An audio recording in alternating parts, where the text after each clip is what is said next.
اسد عزیز صاحب نے گجرات سے پوچھا ہے کہ میرے علاقے کے اندر 2 مساجد ہیں اور ان 2 مساجد کے بارے میں انہوں نے کہا ہے کہ وہ مختلف مسلک کی مساجد ہیں، تو کیا وہ جو مختلف مسلک کی مساجد ہیں، ایک اپنا جس مسلک کو وہ حق سمجھتے ہیں اس مسلک کی مسجد ہے اور ایک اور مسجد ہے، تو وہ کہتے ہیں جس مسلک کو میں حق سمجھتا ہوں میں اس مسلک والی مسجد کے اندر جاتا ہوں تو وہاں مسجد میں کوئی نمازی نہیں ہوتا اور میں خود ہی اذان دیتا ہوں اور نماز پڑھتا ہوں، تو کیا اس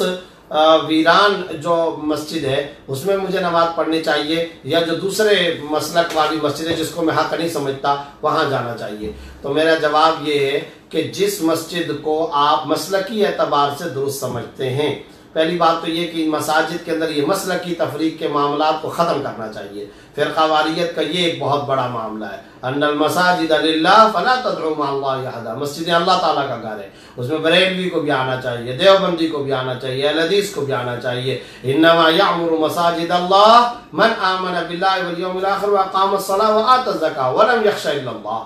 سورہ توبہ 10ویں پارے کے اندر اللہ رب العزت نے فرمایا کہ مسجد کو کون آباد کرتے ہیں؟ وہ جو اللہ پر ایمان لائے، جو نماز پڑھے، جو زکوٰۃ ادا کرے، اللہ کے علاوہ کسی سے نہ ڈرتا ہو۔ اب جس انسان میں یہ صفات ہو وہ مسجد میں آ سکتا ہے اور مسجد کو آباد کر سکتا ہے۔ تو ایک تو یہ جو فرقہ وارانہ تعصبات کا معاملہ ہے، ایک تو اس کو ختم کرنا چاہیے۔ دوسرے نمبر پر جس مسجد کا آپ نے ذکر کیا، چونکہ وہاں نمازیں نہیں ہوتی اور بہت افسوس کی بات ہے کہ وہاں نمازیں نہیں، ویرانی ہے، بے آبادی ہے، تو اس کو آباد کرنا چاہیے۔ آپ بہت اچھا کرتے ہیں کہ وہاں اذان دیتے ہیں اور جا کر کے نماز ادا کرتے ہیں، بہت مستحسن، بہت اعلیٰ، بہت مبارک کام آپ کرتے ہیں، لیکن اس کے ساتھ ساتھ ایک اور کام بھی کیجیے، اور وہ گزارش، وہ کام، وہ مؤدبانہ درخواست آپ کی خدمت میں یہ ہے کہ آپ کچھ اور افراد کو بھی ادھر متوجہ کریں، محلے کے لوگوں کو بھی ادھر متوجہ کریں، حکمت کے ساتھ، تبلیغ کے ساتھ، پیار کے ساتھ دعوت دین دیں، دعوت صلاۃ دیں، نماز کی طرف لوگوں کو متوجہ کریں،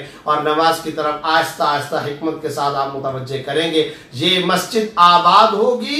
اللہ اس کی بدولت آپ کی آخرت کو آباد کرے گا۔ یہ مسجد آباد ہوگی، اللہ آپ کے گھر کو آباد کرے گا۔ اور دیکھیے، مسجد آباد کرنا،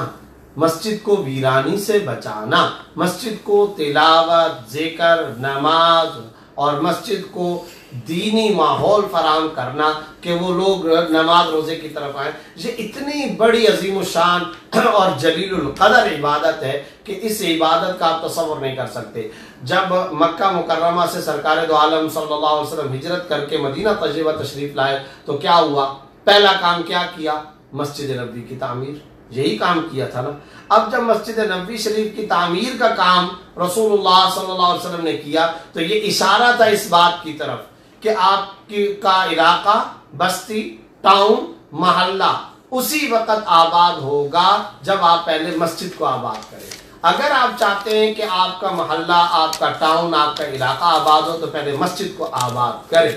یہ آپ صلی اللہ علیہ وسلم کی اسوہ حسنہ و سیرت طیبہ سے ہمیں لیسن مل رہا ہے، ایک فلسفہ، ایک پیغام اور ایک درس مل رہا ہے۔ تو میری گزارش یہ ہے کہ آپ لوگوں کے اندر اس بات کی کمپین چلائیں، تحریک چلائیں اور ان کو اس بات پر متوجہ کریں کہ اس مسجد کو ویران نہ رہنے دیں، اس کو آباد کریں۔ اس کی آبادی سے آپ کی آخرت کی آبادی ہے، اس کی آبادی سے آپ کی دنیا کے اندر آبادی ہے۔